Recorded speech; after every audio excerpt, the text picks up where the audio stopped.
বদরের যুদ্ধ ইসলামের প্রথম যুদ্ধ। এই যুদ্ধ সংগঠিত হয়েছে 17 রমজান। আপনারা জানেন এই ইতিহাস, আমি সেদিকে যাচ্ছি না, সংক্ষেপে আমি এতটুকু বলি যে আল্লাহর হাবিব 313 জন সাহাবী নিয়ে হাজারের অধিক কাফেরের বিরুদ্ধে যুদ্ধ করেছেন। বড় করে বলুন সুবহানাল্লাহ। আল্লাহর হাবিবের পক্ষে যে 313 জন সাহাবী ছিল, ওনাদের হাতে কোনো তরবারি ছিল না, কোনো তরবারি ছিল না, ছুরি ছিল না, এবং যুদ্ধর যে ঘোড়া, দ্রুত যে ঘোড়ার প্রয়োজন সেরকম ঘোড়াও ছিল না, কোনো যানবাহন ছিল না। ওনারা আল্লাহর হাবিবের কাছ থেকে এক একটা খেজুরের ডাল নিয়ে, খেজুর গাছের ডাল নিয়ে যুদ্ধের ময়দানের মধ্যে নেমেছেন। বড় করে বলুন সুবহানাল্লাহ।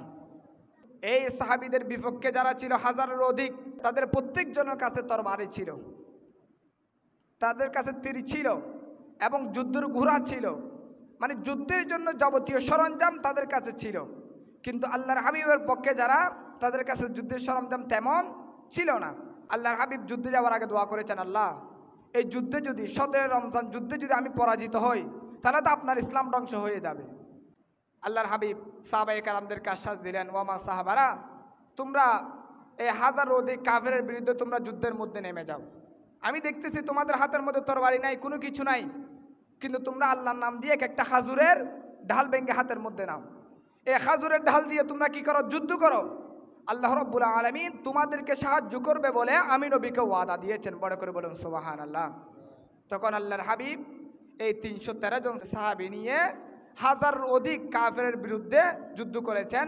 পরিশেষে আল্লাহর হাবিবের এই 313 জন সাহাবী ওই হাজার অধিক কাফেরের বিরুদ্ধে জয়লাভ করেছেন। বড় করে বলুন সুবহানাল্লাহ। এবং আপনারা জানেন এই 17 রমজানে এই কাফেরের বড় বড় নেতা আবুল আহাব, আবু জাহেল, ওনারা এই 17 রমজান কি করেছে?